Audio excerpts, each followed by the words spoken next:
Olá, a graça e a paz do nosso Senhor Jesus Cristo. Estamos de novo dentro desse propósito de Zacarias. Hoje é o sexto dia. Deus abençoe você que está firme aí no propósito. Propósitos de oração e jejum sempre são oportunidades que Deus nos dá para falar conosco por dentro. Essa que é a parte mais importante, falar direto no nosso espírito. Bom, o texto de Zacarias hoje, ele apresenta a oitava visão de Zacarias, que foi dada em sonho, aqueles sonhos que são reais, e eu tô com a Bíblia aqui embaixo, e essa visão fala, tá aqui a Bíblia, dos 4 carros. E logo depois, ainda no mesmo capítulo, nós vamos ver a coroação de Josué. E Deus chama a atenção sobre essa coroação como um renovo. Deus é especialista em renovar. Vocês podem ficar tranquilos que depois que passar esse tempo, que é muito importante também para a vida espiritual de muitas pessoas, Deus vai renovar muita coisa no Brasil e no mundo. Vocês vão ver que a igreja não será mais a mesma, o mundo não será mais o mesmo depois dessa pandemia. Vocês vão perceber, muitas coisas vão mudar. Então, vamos aprender um pouquinho, eu anotei algumas coisas aqui também, para discutir rapidamente sobre esse capítulo 6, que ainda é bastante simbólico.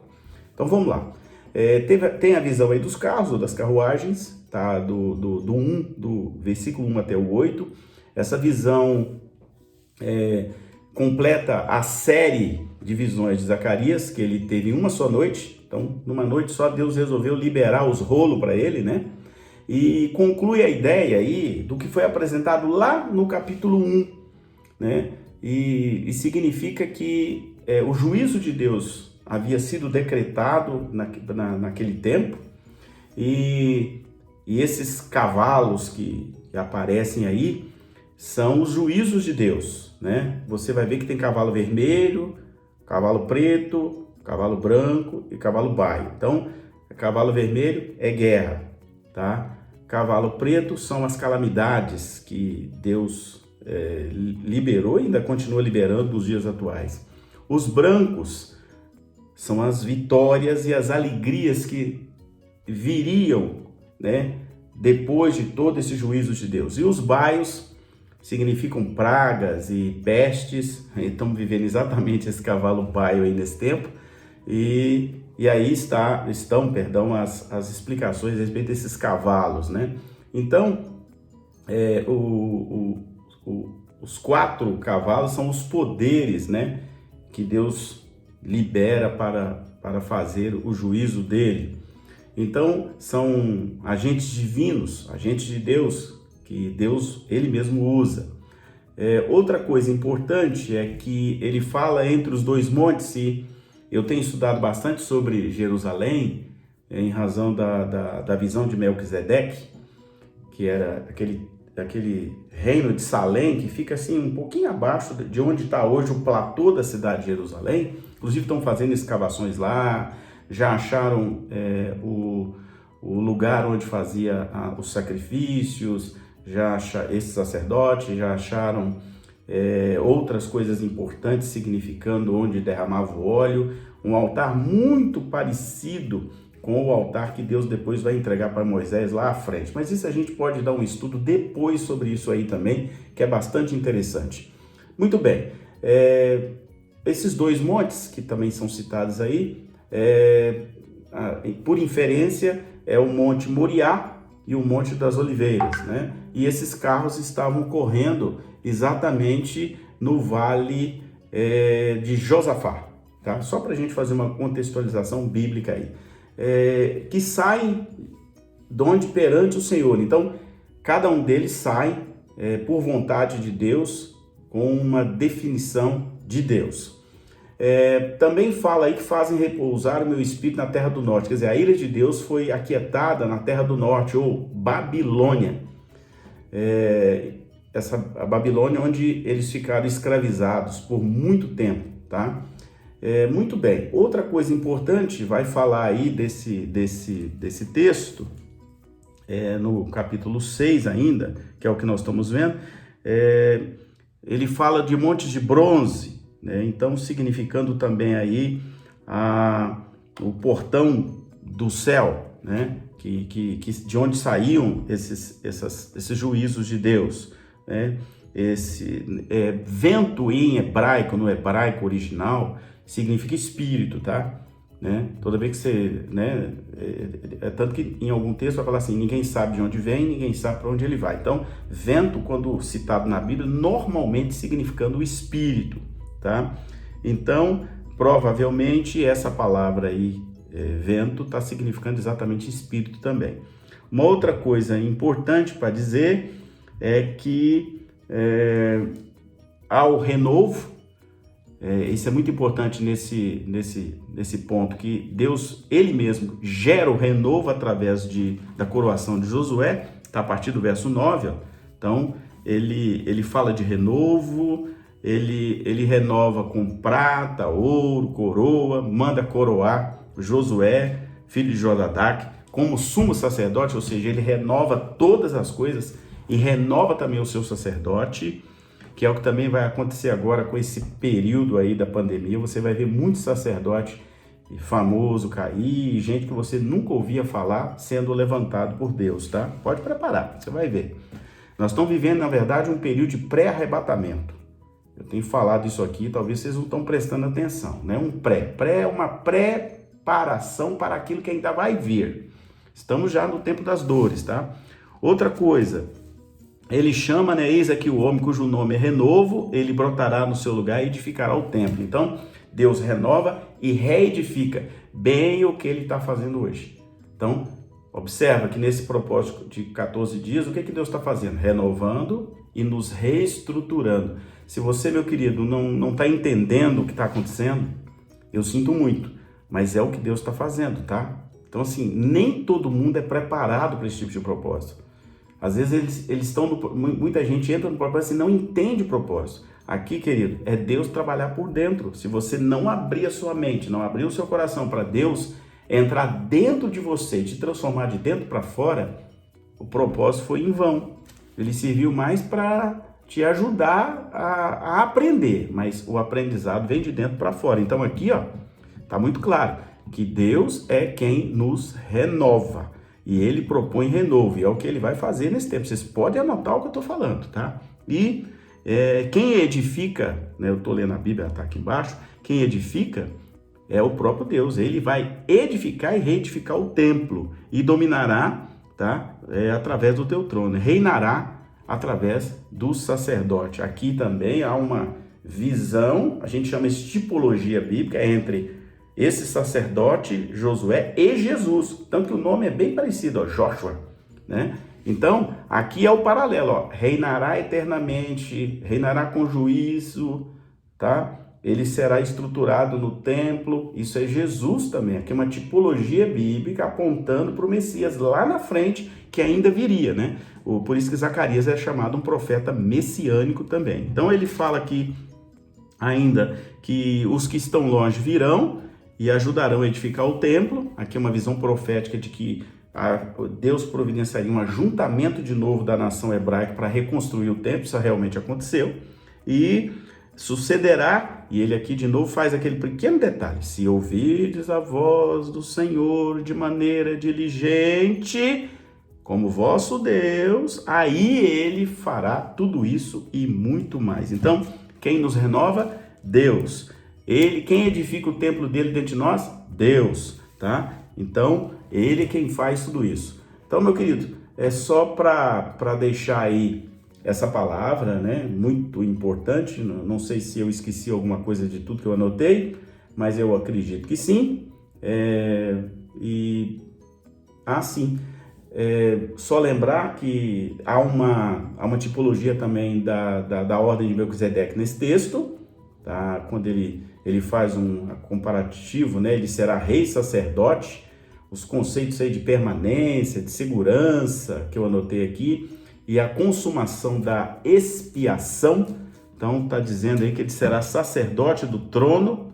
Então aqui é também uma tipologia da ordem de Melquisedeque lá atrás, onde Melquisedeque era, além de rei, ele era o sacerdote também. Então muito interessante esse ofício de Melquisedeque. Ele, ao mesmo tempo que ele era um rei, ele também era sacerdote. Então, Então, olha, tem tido muito cumprimento manifesto da palavra, é um tempo de palavra profética, é um tempo de introspecção pela palavra, é um tempo de alinhamento e realinhamento com Deus. Então, se você está percebendo isso, meu querido, aproveite, porque Deus está te dando essa oportunidade. Amém? Então, que Deus te abençoe. Fechamos mais um ciclo, né? Hoje é o 6º dia. Vamos seguir ainda em frente. Amanhã chegaremos à metade do nosso propósito e que Deus possa continuar falando a você através de toda essa simbologia, através de todos esses textos, e muitos são proféticos, messiânicos, muitos são simbólicos, como todos são, porque Deus continua falando, falou antes e fala hoje, provavelmente falará à frente de maneira simbólica. Eu sempre tenho falado para vocês, o ofício de profeta é extremamente difícil, porque Deus muitas vezes não fala de maneira clara, ele usa símbolos para nos ensinar ou para nos levar ao entendimento interno do que ele quer para a nossa vida. Que Deus abençoe, que Deus continue falando com você nesse tempo aí de Zacarias, nesse tempo de propósito. Vamos ficar firme para a glória de Cristo Jesus. Amém. No capítulo, nós vamos ver a coroação de Josué. E Deus chama a atenção sobre essa coroação como um renovo. Deus é especialista em renovar. Vocês podem ficar tranquilos que depois que passar esse tempo, que é muito importante também para a vida espiritual de muitas pessoas, Deus vai renovar muita coisa no Brasil e no mundo. Vocês vão ver que a igreja não será mais a mesma, o mundo não será mais o mesmo depois dessa pandemia. Vocês vão perceber, muitas coisas vão mudar. Então, vamos aprender um pouquinho, eu anotei algumas coisas aqui também, para discutir rapidamente sobre esse capítulo 6, que ainda é bastante simbólico. Então vamos lá. Tem a visão aí dos carros, ou das carruagens, tá? do versículo 1 até o 8. Essa visão completa a série de visões de Zacarias, que ele teve em uma só noite. Então, numa noite só, Deus resolveu liberar os rolos para ele, né? E conclui a ideia aí do que foi apresentado lá no capítulo 1, né? E significa que o juízo de Deus havia sido decretado naquele tempo, e esses cavalos que aparecem aí são os juízos de Deus, né? Você vai ver que tem cavalo vermelho, cavalo preto, cavalo branco e cavalo baio. Então, cavalo vermelho é guerra, tá? Cavalo preto são as calamidades que Deus liberou e ainda continua liberando nos dias atuais. Os brancos são as vitórias e as alegrias que viriam, né, depois de todo esse juízo de Deus. E os baios significam pragas e pestes. Estamos vivendo exatamente esse cavalo baio aí nesse tempo. E aí estão as explicações a respeito desses cavalos, né? Então, os 4 cavalos são os poderes, né, que Deus libera para fazer o juízo dele. Então, são agentes divinos, agentes de Deus, que Deus, ele mesmo usa. Outra coisa importante é que ele fala entre os 2 montes, e eu tenho estudado bastante sobre Jerusalém, em razão da visão de Melquisedeque, que era aquele reino de Salém, que fica assim um pouquinho abaixo de onde está hoje o platô da cidade de Jerusalém. Inclusive estão fazendo escavações lá, já acharam o lugar onde fazia os sacrifícios, esses sacerdotes já acharam outras coisas importantes significando onde derramava o óleo, um altar muito parecido com o altar que Deus depois vai entregar para Moisés lá à frente. Mas isso a gente pode dar um estudo depois sobre isso aí também, que é bastante interessante. Muito bem, esses 2 montes que também são citados aí, por inferência, é o Monte Moriá e o Monte das Oliveiras, né? E esses carros estavam correndo exatamente no vale de Josafá, tá? Só para a gente fazer uma contextualização bíblica aí. Que saem de onde perante o Senhor. Então, cada um deles sai por vontade de Deus com uma definição de Deus. Também fala aí que fazem repousar o meu espírito na terra do norte. Quer dizer, a ira de Deus foi aquietada na terra do norte, ou Babilônia. A Babilônia onde eles ficaram escravizados por muito tempo, tá?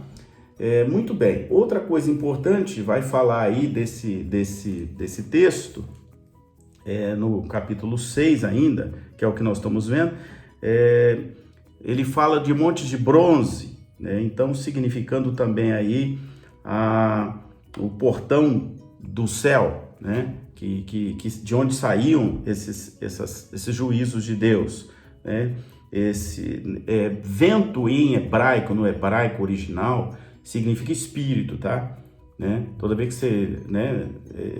Tanto que em algum texto vai falar assim, ninguém sabe de onde vem, ninguém sabe para onde ele vai. Então, vento, quando citado na Bíblia, normalmente significando o espírito, tá? Então, provavelmente essa palavra aí, vento, está significando exatamente espírito também. Uma outra coisa importante para dizer é que há o renovo. Isso é muito importante nesse ponto, que Deus, Ele mesmo, gera o renovo através da coroação de Josué, tá a partir do verso 9, ó. Então, ele fala de renovo, ele renova com prata, ouro, coroa, manda coroar Josué, filho de Josadaque, como sumo sacerdote, ou seja, ele renova todas as coisas e renova também o seu sacerdote, que é o que também vai acontecer agora com esse período aí da pandemia. Você vai ver muito sacerdote famoso cair, gente que você nunca ouvia falar sendo levantado por Deus, tá? Pode preparar, você vai ver. Nós estamos vivendo, na verdade, um período de pré-arrebatamento. Eu tenho falado isso aqui, talvez vocês não estão prestando atenção, né? Pré é uma preparação para aquilo que ainda vai vir. Estamos já no tempo das dores, tá? Outra coisa, ele chama, né, eis aqui o homem cujo nome é renovo, ele brotará no seu lugar e edificará o templo. Então, Deus renova e reedifica bem o que ele está fazendo hoje. Então, observa que nesse propósito de 14 dias, o que Deus está fazendo? Renovando e nos reestruturando. Se você, meu querido, não está entendendo o que está acontecendo, eu sinto muito, mas é o que Deus está fazendo, tá? Então, assim, nem todo mundo é preparado para esse tipo de propósito. Às vezes eles estão, muita gente entra no propósito e não entende o propósito. Aqui, querido, é Deus trabalhar por dentro. Se você não abrir a sua mente, não abrir o seu coração para Deus entrar dentro de você e te transformar de dentro para fora, o propósito foi em vão.